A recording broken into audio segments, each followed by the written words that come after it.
Hello everyone, how are you doing today? I hope you're having an absolutely delightful day. It is time for a speed reviews video. I'm really excited about some of these products that I'm going to be talking about with you today. I try to do these about once a month to try and keep you guys updated on thoughts on products that I have been testing. These videos are also very helpful for me. If I can't remember what I thought about something, I like to go back and look at these videos to remind myself what I thought of a product. Today's tea of the day is a tea that I got in my Sips by box. This is from the Mark T. Wendell Tea Company, and this is the pumpkin spice black tea. I knew I had to try this today the second I opened it and sniffed it. It smells really good, and happily it tastes really good. Sometimes flavored teas don't really taste like a whole lot, or they just taste like over the top and potpourri-ish. This one hits the right spot of tasting like it's supposed to taste, like pumpkin spice, but still not being overpowering. It's very good, and I put a little bit of milk in mine to make it extra desserty. Very, very good. Okay, let's begin with the product I am most excited to talk about, and that would be this mascara from Tower 28. So it's been getting a lot of hype. It's already won an award from Allure, and it was like barely released. It just came out this month, and I'm actually wearing it on just this eye today. I wanted to compare it to my Caliray mascara, which I really enjoy, so I'm wearing Tower 28 on this side, Caliray on this side. I can tell you that I really, really like them both. I think Caliray is slightly winning for me in terms of how fluttery my lashes are, but they're both very dramatic mascaras, and I really enjoy both of them. The Tower 28 one is not a tubing mascara, so it comes off very easily like you normally would in just washing your face. I do find I get a little bit of flaking with this one, not smudging necessarily, but just a little bit of flaking, which doesn't bother me. It wasn't enough to be super noticeable, and other than that, it actually wore very well throughout the day, and again, I found it easy to take off. In comparison to the Caliray mascara, this wears amazingly. You could go swimming with this and it will not smudge or flake or anything, but it also can be a little challenging to take off. This one is a tubing mascara, which normally tubing mascaras are quite easy to remove, just warm water and they come right off. This one, I find I kind of have to hold a warm washcloth over my eyes for I don't know how long, but it seems like a decent amount of time before the mascara finally releases from my eyelashes. So this one can be a little annoying to remove, so in that way, I guess it depends on what you want. Might flake a little, but easier to come off. Will not flake at all, but you gotta be patient taking it off. Either way, I really enjoy both of them. Tower 28 is big on making products that are good for sensitive skin. So people that have sensitive eyes that normally can't wear mascara because it makes their eyes burn, I've seen reviews. They really, really like this one. Obviously, everyone is different, but I feel like I have high hopes to recommend this to some people I know with sensitive eyes. And this is just one coat, by the way, with both mascaras. So I gotta say, love the effect of both of them. Okay, let's talk about the eyeshadow palette that I'm wearing today. You guys are going to laugh at me because this palette has been out for years. I finally bought it, so I don't know if I necessarily need to give you my review on it. It's been out for so long. This is the Too Faced Sweet Peach palette. So I'm kind of worried it's getting discontinued. It's no longer at Ulta. It's 50% off at Sephora, or at least it was when I purchased it. I decided to just finally snag it, and I really like it. Today I just decided to do a very simple matte eye. I used this shade and this shade for that, but I have been using this since I got it, and I have not used every single shade in the palette yet, especially I haven't dipped into the purples over here. I've been mostly in this section, but the shimmers are really, really nice and smooth shimmers. This shade here, Luscious, absolutely glorious on the lid. Really, really beautiful lid shade. I mean, look at that. And I find the mattes easy to blend. I can see why this has been a favorite for so many people for so long, and I'm glad that I have it in my collection. Let's change gears a little bit to something that is, I think, a no-go for me, and that is the foundation that I'm currently wearing today.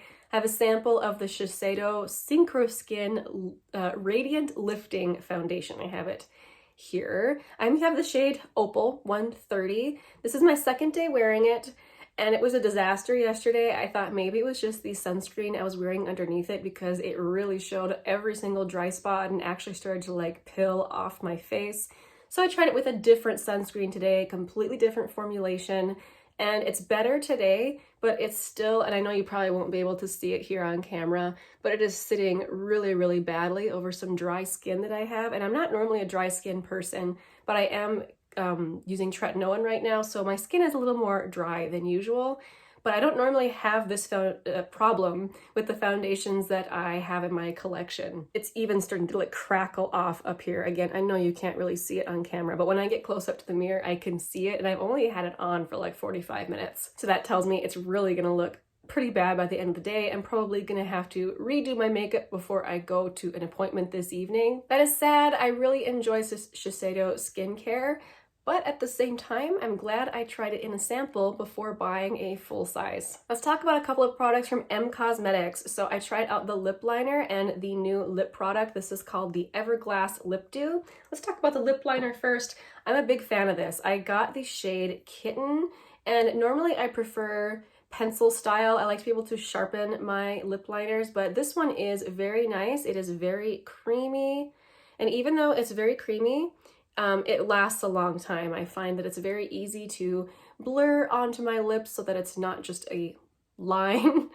See what I mean there? It's very nice and easily smudged, and it's a really good color. So that was a win for me. I really enjoy it.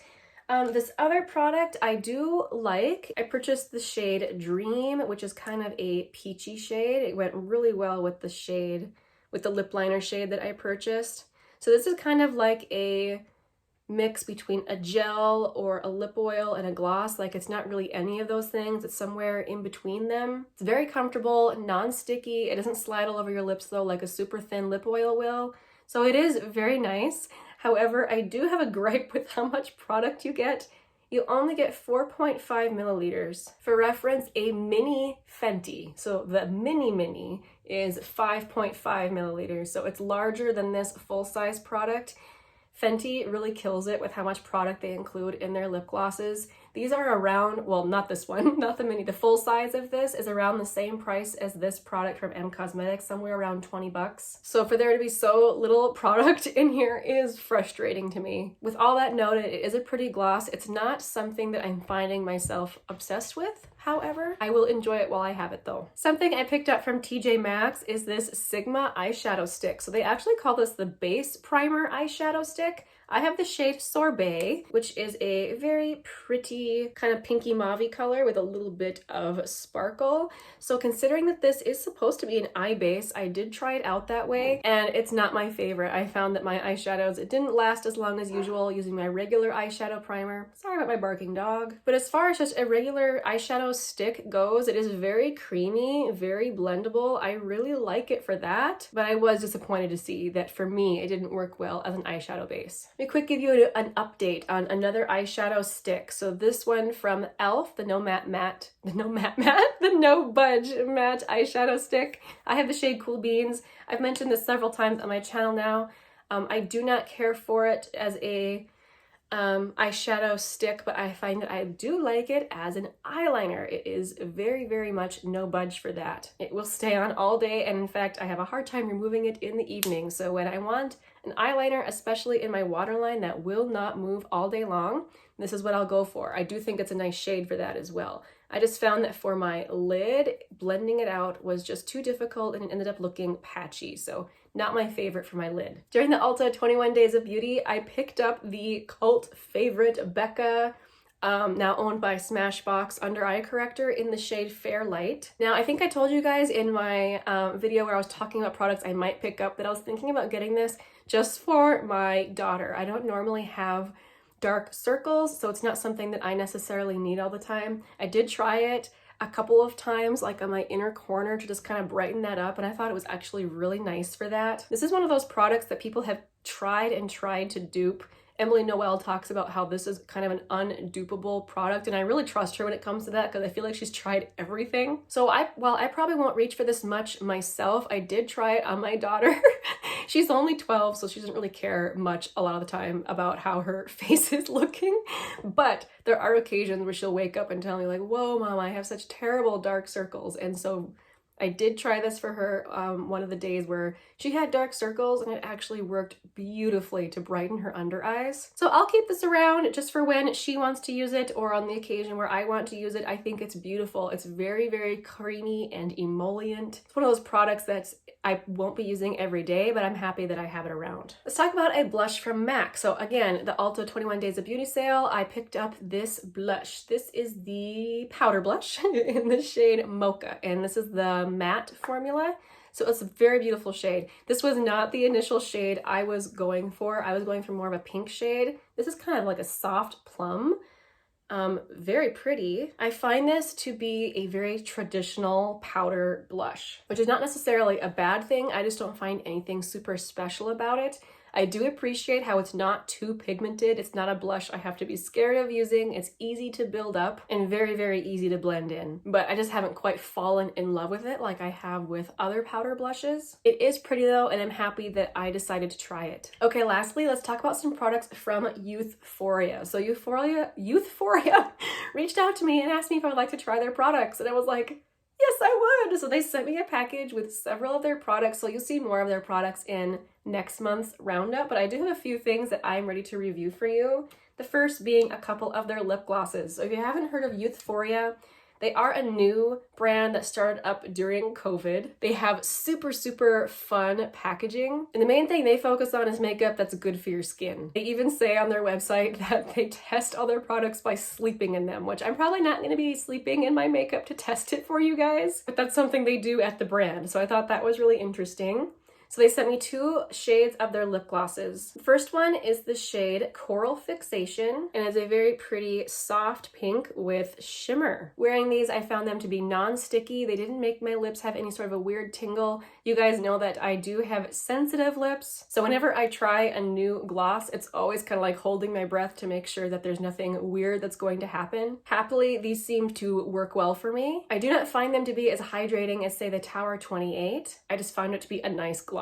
And the other shade they gave me here is the shade 3 AM. So this one is like a light purple. I love it. Look at that. Look how fun that color is. I love that they sent me this shade, and this one also has some sparkles in it. So if you're like me, you have sensitive lips, I can put my stamp of approval on this one. Of course, we're all different, but you know, for whatever it's worth, these worked for me. They also sent me their Pregame Skin Moisturizing Setting Spray. Again, with the super fun packaging. This setting spray, looking at the ingredient list, it really does seem like skincare. It has a lot of fruit extracts in it, sodium hyaluronate, and no fragrance, which I really appreciate. And even on no makeup days, it does recommend using it just as a spritz of hydration to use throughout the day. So I think the sprayer, it's not my ultimate favorite that I've ever tried. Let me show you real quick. It's decent, but I have used finer mists. One thing I liked about this was even though my skin did feel moisturized when I used it over the top of my makeup, it didn't make me too glowy. That's one thing I didn't like about the Pixie Glow Mist. Too glowy for my taste. This was hydrating without making me look oily. I didn't notice it making my makeup last any longer than usual or anything like that. I just found it to be a nice, refreshing face mist. Oh my goodness, was that everything? I think it was. If you have tried any of these products, let me know down below what your feelings are about the products. I love hearing how everything works for different people. It's always interesting to see how that goes. And also guys, just thank you so much for stopping by and visiting me. I really appreciate your support on my channel, and I will see you again very soon in the next one. Bye guys!